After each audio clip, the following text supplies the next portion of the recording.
Hola, soy Luna y os doy la bienvenida. En esta ocasión me gustaría hablaros de las líneas que componen los hexagramas en I Ching y cómo interpretar cada una de las líneas o cómo poder extraer información adicional a la que aparece en el libro del I Ching. Podéis utilizar el clásico, el de Richard Willem, o también podéis consultar la guía del I Ching de Carol Anthony, en la que podéis encontrar información muy valiosa para poder interpretar el libro de Richard Willem, que es la traducción del clásico.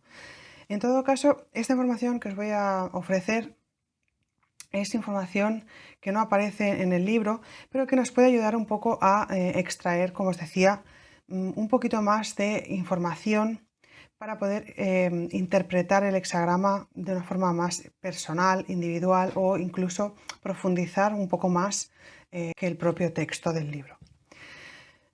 Bien, un hexagrama se compone de dos trigramas. Está el trigrama inferior y el trigrama superior.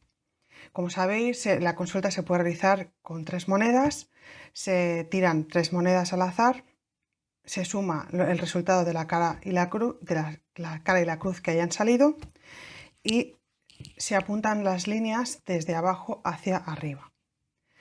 Las 3 primeras líneas son las 3 líneas inferiores que corresponderían al trigrama inferior y las 3 líneas superiores serían las del trigrama superior. Podemos dividirlo con esta estructura dependiendo de cómo formulamos la pregunta. Si, por ejemplo, estamos preguntando sobre una situación que no entendemos o que no sabemos cómo solventar, podemos utilizar la estructura del hexagrama para determinar el mundo externo y el mundo interno. En este caso, el trigrama inferior correspondería al mundo interno y nos estaría dando información sobre nuestros sentimientos, nuestras esperanzas, nuestros prejuicios y cómo vivimos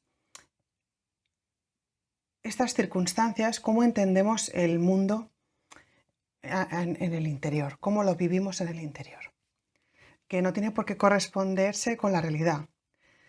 En este caso, si aquí en estas 3 líneas inferiores, en este trigrama, aparece alguna línea mutante, si aparece alguna línea que no es su sitio natural, por ejemplo, una línea yin en el sitio de una línea yang, que esto ya os lo comenté en otro vídeo, pero os lo voy a apuntar por aquí, pues en ese caso podemos prestar atención a esas líneas anómalas para ver cuál es el mensaje de esa línea y si resuena con nosotros en ese sentido de correspondencia del mundo interno con el mundo externo.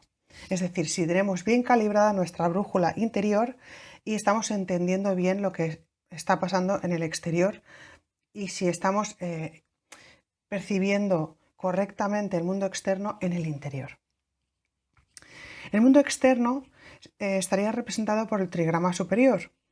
En este caso, aquí sería la parte más objetiva de la situación y este trigrama nos estaría dando información sobre la situación que se está dando, qué es lo que está pasando y el resultado final. También podemos dividir el hexagrama en 3 partes. Serían las dos líneas inferiores que representarían a la Tierra. Estas 2 líneas nos estarían hablando del entorno. También podríamos observar las 2 líneas centrales que nos estarían hablando del hombre, del ser humano, ¿no? En este caso, de en qué condiciones está nuestra mente y nuestro estado físico. Y las 2 líneas superiores nos estarían hablando del cielo, de la espiritualidad, de motivos elevados.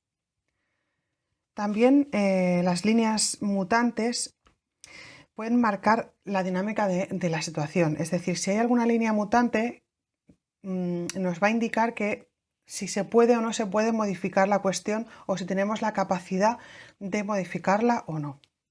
Si, por ejemplo, hay una situación externa que no podemos modificar, en el primer ejemplo en el que nos hablaba del trigrama inferior del mundo interno y el trigrama superior del mundo externo, aquí si sale alguna línea mutante, podríamos identificar si tenemos la capacidad o la posibilidad de cambio o de mejora.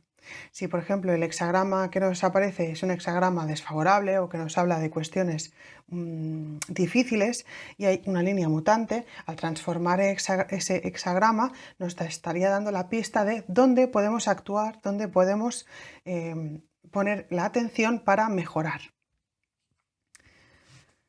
En este sentido, al respecto de las líneas mutantes, bueno, si sabéis cómo funciona el mecanismo, pues bueno, primero apuntamos todas las líneas de abajo hacia arriba.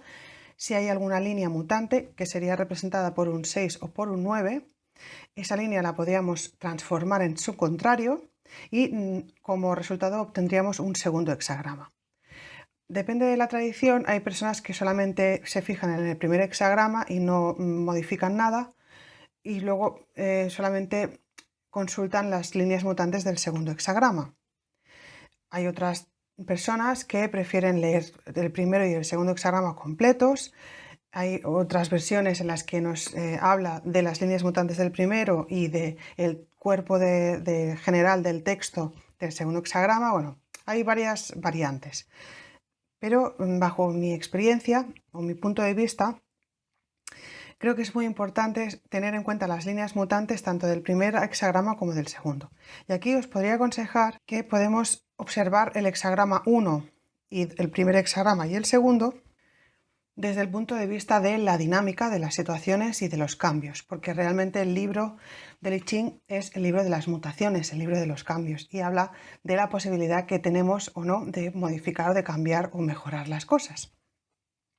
Por lo tanto, teniendo en cuenta este concepto, el primer hexagrama nos estaría dando la información de las situaciones inmediatas. También nos estaría hablando de la situación objetiva y del mundo real, ¿no? Del mundo externo. El segundo hexagrama nos serviría para profundizar un poco más y en este caso estaríamos hablando del mundo interno y aquí deberíamos de prestar atención a lo que os comentaba antes de las líneas mutantes de cómo estamos viviendo por dentro esa situación, ¿no? Esa cuestión de nuestros sentimientos, nuestra actitud, de la dinámica interna de la persona consultante, ¿no? También el segundo hexagrama nos está hablando de cómo se va a desarrollar esa cuestión en el futuro. Es decir, el primer hexagrama estaría hablando del futuro inmediato, de la situación en el momento en el que se está viviendo, y el segundo hexagrama nos serviría para ver cómo se puede desarrollar en el futuro si realizamos los cambios y si introducimos los cambios que nos está aconsejando el hexagrama mediante las líneas mutantes. En este caso nos deberíamos de fijar, como os he comentado, en las líneas mutantes. Podemos fijarnos en el trigrama inferior para saber cómo estamos por dentro, si nuestra brújula interna está bien calibrada o no y estamos entendiendo bien el mundo externo, y también podríamos fijarnos en el trigrama superior para ver si esa situación tiene la capacidad de mejora o no, o deberemos esperar un poco más. También podemos fijarnos si hemos hecho una pregunta, sobre todo una pregunta de evolución personal y de desarrollo personal. En este caso podemos elegir la segunda opción que os comentaba, en la que dividimos el hexagrama en 3 partes y las 2 líneas inferiores nos hablan del entorno, las 2 centrales de nosotros como consultante, como persona, ¿no? Nuestra mente y nuestro estado físico, y las 2 superiores sería nuestro espíritu, ¿no? Nuestra elevación, es decir, hacia dónde debemos de apuntar, hacia dónde debemos de llegar o trabajar para conseguir el siguiente objetivo.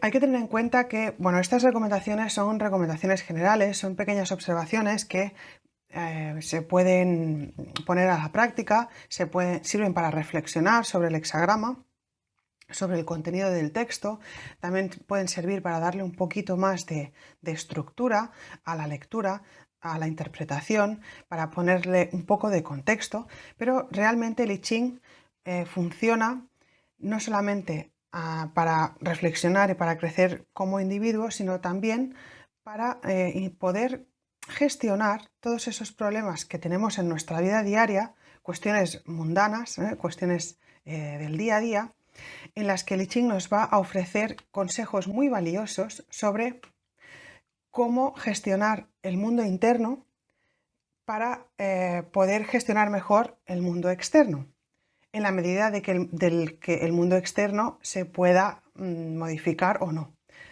Lo que sí que podemos modificar es el mundo interno. El mundo externo muchas veces no lo vamos a poder modificar, las cosas son más rígidas, ¿no? En el exterior no dependen de nosotros, hay otras terceras personas y esto es la gran lección, ¿no? Pero sí que mediante nuestra acción individual y mediante nuestra gestión interna podemos sobrellevar mejor el día a día y podemos sobrellevar mejor y entender mucho mejor nuestro entorno, a los demás y a nosotros relacionándonos con el mundo externo.